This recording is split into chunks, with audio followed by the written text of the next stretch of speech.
Salutations, chers téléspectateurs.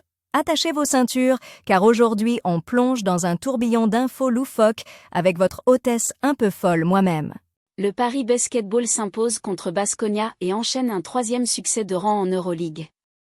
Porté offensivement par Nadir Ifi, 29 points, et Justin Robinson, 21 points, le Paris Basketball a facilement dominé Baskonia ce mercredi soir à l'Adidas Arena, 105-87, pour signer un troisième succès de suite en Euroleague. Mais dans une première mi-temps plus délicate, le travail de Sapp et la présence au rebond de Derek Willis ont aussi pesé lourd. Donald Trump déclare envisager des frappes terrestres contre les cartels vénézuéliens. Washington accuse depuis des semaines le président vénézuélien Nicolás Maduro d'être à la tête d'une organisation de trafic de drogue vers les États-Unis. La France écrase le Kosovo pour son premier match de qualification à l'Euro 2026. Les Françaises, championnes du monde en titre, ont logiquement dominé le faible Kosovo, ce mercredi à Nîmes, pour l'entame des qualifications à l'Euro 2026. Prochaine étape dimanche en Finlande. La mère d'Ousmane Dembélé en justice pour ne pas avoir déclaré un « cadeau » de son fils de 200 000 €. La mère d'Ousmane Dembélé, Fatimata Dembélé, a saisi le tribunal administratif de Rennes pour faire annuler la taxation d'un virement d'anniversaire de 200 000 € envoyé par son fils en 2017. L'administration fiscale y voit un revenu imposable. Le Hamas dit avoir livré à Israël toutes les dépouilles d'otages auxquelles il a eu accès. Les termes de l'accord entre le mouvement islamiste et Israël prévoyaient que les corps de tous les otages, vivants ou morts, devaient être remis dans les 72 heures suivant la mise en application du cessez-le-feu. Chats âgés, 8 comportements qui peuvent signaler une démence.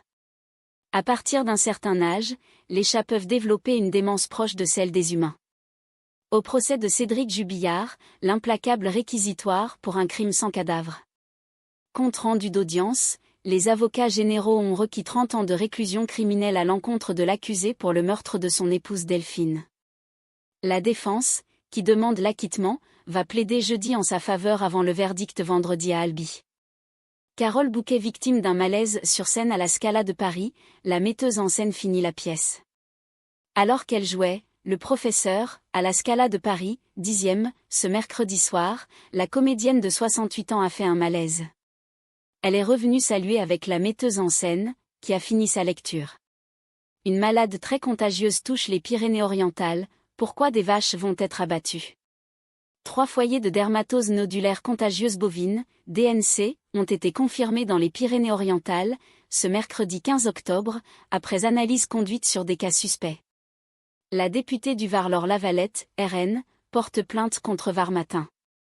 Une enquête préliminaire après une plainte de la députée Laure Lavalette, RN, contre Var Matin a été ouverte, apprend votre journal mercredi soir dans un communiqué du procureur de Toulon, confirmant les révélations, la veille, du Canard enchaîné et de Mediapart.